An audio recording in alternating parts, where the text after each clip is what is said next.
सुबह की बड़ी खबर में आप सबका स्वागत करता हूं मैं। मेरा नाम है आदित्य झा, आप देख रहे हैं एनडीटीवी राजस्थान। टोंक की खबर है, जले शव के साथ प्रदर्शन किया गया है। सदात अस्पताल में गुस्साए परिजनों का जमकर हंगामा हुआ है।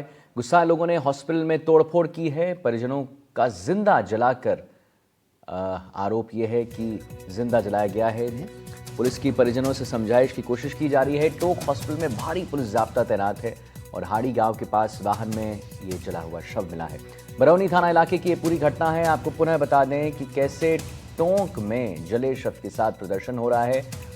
सदात अस्पताल में गुस्साए परिजनों का जमकर हंगामा हुआ है। गुस्साए लोगों ने हॉस्पिटल में तोड़फोड़ की है और परिजन का जिंदा जलाने का आरोप भी लगा है। पुलिस की परिजनों से समझाइश की कोशिश जारी है। टोंक हॉस्पिटल में भारी पुलिस जाब्ता तैनात है। हाड़ी गांव के पास वाहन में ये जला हुआ शव मिला था।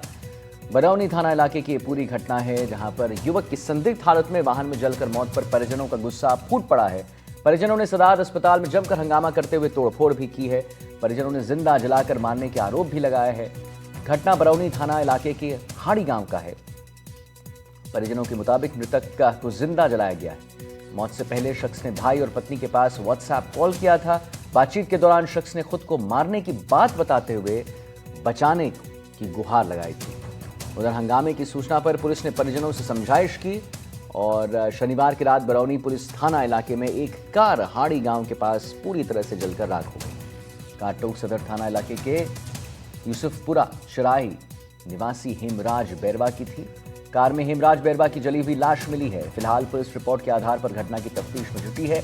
डीएसपी ने कहा है कि जांच के बाद कार्रवाई की जाएगी। बाइट 1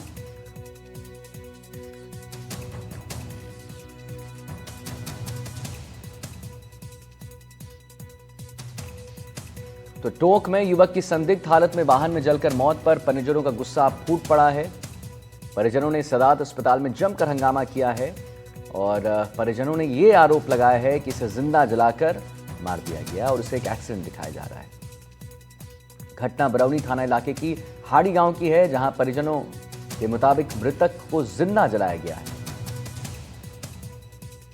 मौत से पहले शख्स ने भाई और पत्नी के पास व्हाट्सएप कॉल भी किया था। यह बड़ी बात है, जहां पर बातचीत के दौरान ये शख्स जो अब जिंदा जिसकी जो शव है वो मिला है, वो उसने कहा था कि मुझे मारने की कोशिश की जा रही है। मेरा भाई का कॉल आया मेरे पास, बस इतनी सा बोल रहा है, अरे बाहर हमारा शैतान मैंने मार दिया, रो रो रहा है, बाहर हमारा शैतान मैंने मार दिया। जरा मैं पूछ रही हूँ, घड़ी देर ताड़ी बात हुई, 5-6 मिनट बात हुई जो व्हाट्सएप कॉल पर। जतरा में गिरा भाग रही भागता भागता जतरा में पूछ रही भैया कटा तू मैं नातली बस ऐसे फोन कर काट दियो। व्हाट्सएप कॉल आई जी मार पहली बार व्हाट्सएप कॉल आई जी मारा भाई पे। जतरा में थोड़ी बार घर गई मैं, तुम्हारी भाभी दूसरा नंबर आज बात कर रही हूँ, मारो हेमराज भाई। जानकारी में आया था कि एक व्यक्ति है जिसकी गाड़ी में जो है संदेहास्पद स्थिति में मृत्यु हुई है। गाड़ी के अंदर जला दिया या जल गया, इस तरह की स्थिति के कारण से यहाँ भर्ती होने की सूचना आई थी। यहाँ से कोतवाली का जाब्ता और हम लोग यहाँ पहुँचे हैं। यहाँ इनके परिजनों से बातचीत कर रहे हैं। बातचीत करने से ज्ञात आया कोई हेमराज नामक व्यक्ति की मृत्यु हुई जलने से, और इनसे ये कहा गया कि आप पूरी जानकारी करके अपना एक जो भी लिखित में जो रिपोर्ट देना चाहते हैं दे सकते हैं। जिस भी तरह की कोई शंका है उस तरह से हम कार्रवाई करते हुए इसकी समाधान करेंगे। मेरे भाई को यहाँ पे सदर हॉस्पिटल में लाने के बाद 3 घंटे के बाद में फायर ब्रिगेड की गाड़ी गई है, मैं सोयला में मिली थी। और उसके बाद में हमें फोन किया था 86 नंबर वाले से फोन से कि मेरे भाभी को फोन किया था कि हमारी गाड़ी यहाँ पे जल रही है, हमें कोई नहीं आ रहा बचाने, और गाड़ी ऑटोमेटिक लॉक हो गई, क्या पता क्या हुआ, लेकिन वो शीशा तोड़ के नहीं निकला, क्या पता। और टोल के 500 मीटर आगे गाड़ी थी, ओनली कुछ भी नहीं बचा, ओनली लोहा लोहा बचा है, टायर वायर कुछ भी नहीं बचा। नहीं चलती हुई साइड में खड़ी हुई थी, मतलब गाड़ी साइड में खड़ी थी। अब ये कह रहे हैं कि जला दिया।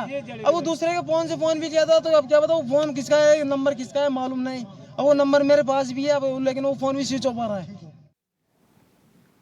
और रवीश टेलर हमारे साथ लाइव जुड़ गए हैं और जानकारी दे रहे हैं। रवीश, ये बात जो सामने आई है कि उसने अपने पत्नी को कॉल किया था और अपने भाई को कॉल किया था, ये जो मृतक हैं, और कहा था कि मुझे जान से मार दिया जाएगा, क्या कह रही है पुलिस इस पर?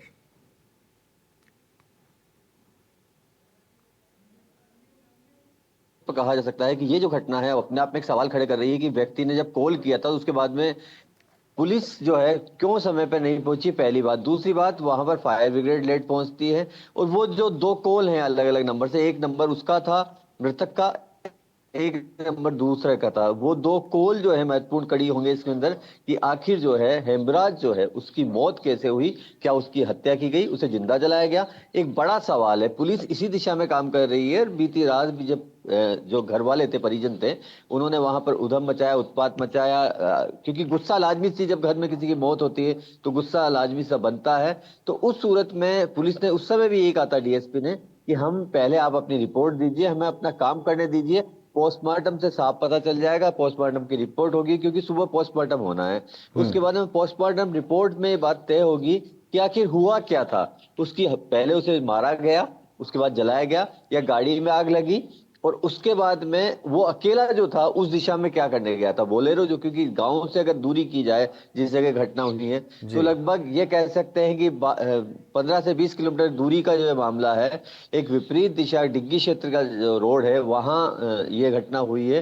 टोल जो है वहां से लगभग 500 मीटर ही बताया जाता है। तो एक बड़ा सवाल ये भी होता है कि आखिर जो है ना, हाईवे पर जब इस तरह की घटनाएं होती है तो क्या सुरक्षा के माकूल इंतजामात नहीं होते हैं? क्योंकि ये साफ तौर पर कहा जा सकता है कि इस मामले में अब कहीं न कहीं ये जो दिशा है वो एक कॉल पर टिक गई है। जो मोबाइल, जिस मोबाइल से नंबर से कॉल किया गया था, जी दूसरा जी। नंबर था। आखिर मृतक ने जो है दो अलग अलग नंबर से अपने परिजनों को कॉल क्यों किए, और क्या उसके बाद इतना समय मिल गया कि उसे जो है मारपीट या उसकी हत्या के दौरान जो है कि उसने दो कॉल वो अलग अलग नंबर से कर पाया घर पे। जी रवीश, तो ये जो बात सामने आई है कि दो अलग अलग नंबर से, दो अलग अलग फोन से उसने कॉल किया है, इस पे पुलिस क्या कह रही है? क्या ऐसा भी हो सकता है कि उसे कोई गन पॉइंट पे कॉल करवा रहा हो? ये भी तो हो सकता है ना रवीश?